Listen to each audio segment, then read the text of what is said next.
काली नजर। माँ, माँ, अरे क्या माँ माँ कर रहा है? बकरी का बच्चा है क्या? अरे माँ, मजाक छोड़ो, मुझे फाइनली वो मेन चौराहे वाली दुकान मिल गई है। अब देखना, आपका बेटा दुगनी स्पीड से पैसा कमाएगा। उफ़ो, ये क्या? मेरी ऑनलाइन मेकअप क्लास चल रही है, इतनी जोर से क्यों बोल रहे हो आप दोनों? अरे मेरी धर्म पत्नी जी, मेकअप क्लास बाद में करना, वो चौराहे वाली दुकान मिल गई है हमको। अरे वाह, रुको मैं अपनी माँ को फोन लगाकर बता देती हूँ। अरे मैं भी अपने रिश्तेदारों को बता देती हूँ, कितनी खुशी की बात है। हाँ हाँ, मैं भी अपने दोस्तों को बता देता हूँ, 1 हफ्ते बाद रजिस्ट्री है। बस घर में खुशी का मौका था। उन तीनों ने अपने अपने फोन उठाए और लोगों में बात फैलाना शुरू कर दिया। और रही सही कसर श्वेता बहू ने अपने पड़ोस में सबको बताकर कर दी। अरे वर्मा आंटी, अब हम भी जल्दी कार ले लेंगे, घर का रेनोवेशन होगा और ठाट से रहेंगे हम भी। अरे ऐसा क्या हुआ? लॉटरी बाटरी लग गई है क्या? अरे इस बार चौराहे वाली मॉल में हमको भी दुकान मिल गई है, दुकान नंबर 21, जो एकदम चौराहे पर है। अब ग्राहक बढ़ेंगे तो आमदनी भी बढ़ेगी ही ना। अरे वाह, कितनी खुशी की बात है। मैं बहुत खुश हूँ तुम्हें इतना खुश देख के। बाकी एक बात कहूँ, सबको मत बताते फिरना, किसी की नजर लग जाएगी तो खुशी की खबर वापस लौट जाएगी। हैं? ऐसे थोड़ी ना होता है, अब डरा रही हो। अरे सही कह रही हूँ, काली नजर कहते हैं इस चीज को, जब आप किसी को कुछ बताओ और वो काम बिगड़ जाए। अरे लेकिन मैं तो। तुमने सबको बता दिया ना? हाँ, फोन लगा लगा के। अब बच के रहना, काली नजर बड़ी खतरनाक होती है। श्वेता इतनी खुश रहती है कि वो वर्मा आंटी की बात पर ध्यान ही नहीं देती, जबकि पड़ोस में और भी लोगों से खुशी की खबर शेयर करती रहती है। अगले दिन राजेश बहुत दुखी होकर घर आता है। अरे बेटा, क्या हुआ? मुंह क्यों सूजा हुआ है? मधुमक्खी ने काट लिया क्या? माँ, वो दुकान किसी और के पास चली गई, किसी ने ज्यादा भाव लगा दिया। अरे पर बात तो आपसे हुई थी ना उस दुकान वाले की? हाँ, आज मैं टोकन अमाउंट देने गया था, तब मुझे पता चला, कोई आकर सुबह मुझसे पहले ही ज्यादा अमाउंट दे गया। काली नजर। क्या कहा? वर्मा आंटी ने समझाया था कि किसी को बताना मत, वरना काली नजर लग जाएगी। अच्छा, तुम्हें उनकी बात मान लेनी चाहिए थी।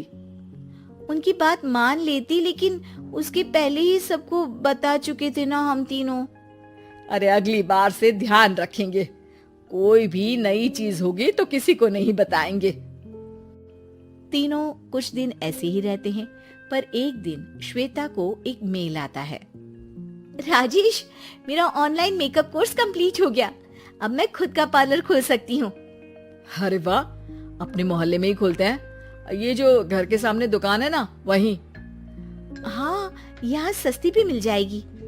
अगले दिन श्वेता वर्मा आंटी के पास जाती है मिठाई का डब्बा लेकर। अरे आओ आओ, कैसे आना हुआ? जोर से नहीं बोलूंगी।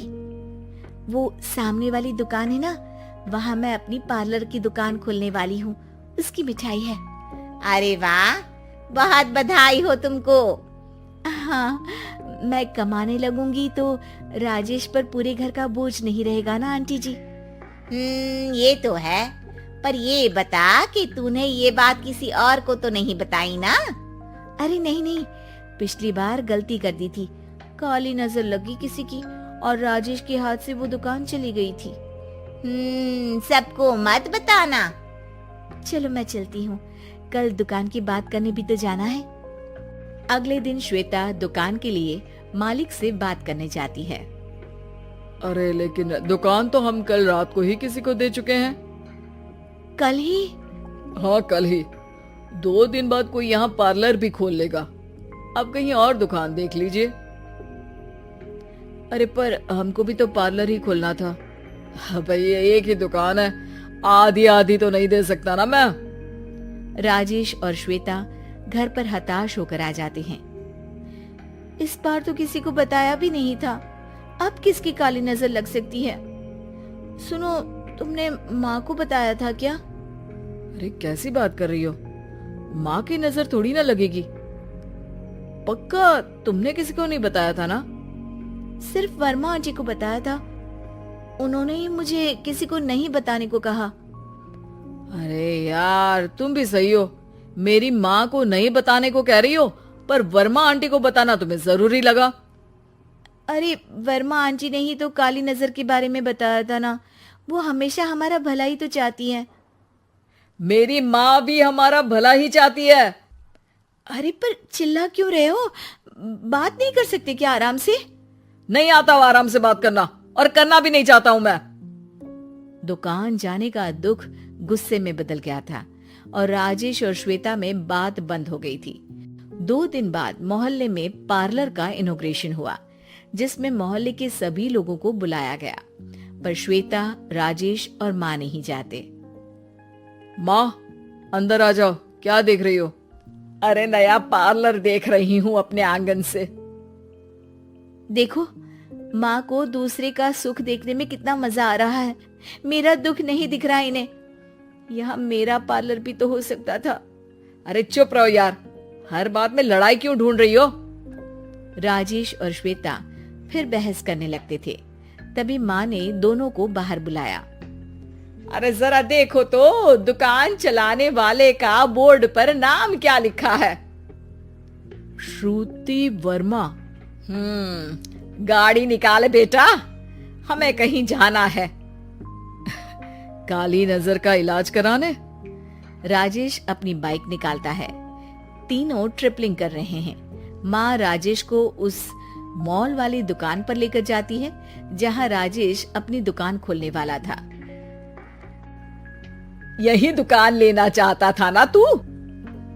हाँ, पर इनको भी दुखी करने लेकर आई हो क्या यहाँ पर दुकान दिखाकर? वहाँ काफी नहीं था? अरे श्वेता थोड़ा सब्र रख, अभी पता चलेगा कि हम यहाँ क्यों आए हैं। बता, इस दुकान चलाने वाले का नाम क्या है? अनुपम वर्मा। कुछ समझ में आया? वो दुकान वाली श्रुति वर्मा, ये दुकान वाला अनुपम वर्मा, और हमारे पड़ोस में हमने उस दुकानों के बारे में बताया किसको था? अब वर्मा आंटी को। मतलब वर्मा आंटी ही हमारा काम बिगाड़ रही है? नहीं नहीं, ऐसा नहीं हो सकता, ये बस इत्तेफाक है। राजेश अपना फोन निकालता है और श्रुति वर्मा और अनुपम वर्मा के नाम फेसबुक पर सर्च करता है, जहां ये दोनों ही वर्मा आंटी के रिश्तेदार होते हैं। श्वेता को समझ में आ जाता है कि वर्मा आंटी की ही नजर काली नजर है। अब क्या करना है? कोई भी खुशी की खबर हो तो काली नजर से बचना है, यानी वर्मा आंटी से बचना है। अरे पर मुझे ये समझ में नहीं आया कि वो हमारे साथ ऐसा क्यों करेंगी। अरे बेटा, एक सीख है, दूर के आदमी को आपकी तरक्की से कम परेशानी होगी, पड़ोसी को ज्यादा। दोनों माँ की बात में हामी भरते हैं और अगला काम चुपचाप करने की कसम खाते हैं, ताकि आगे से वर्मा आंटी कोई काम ना बिगाड़ सके।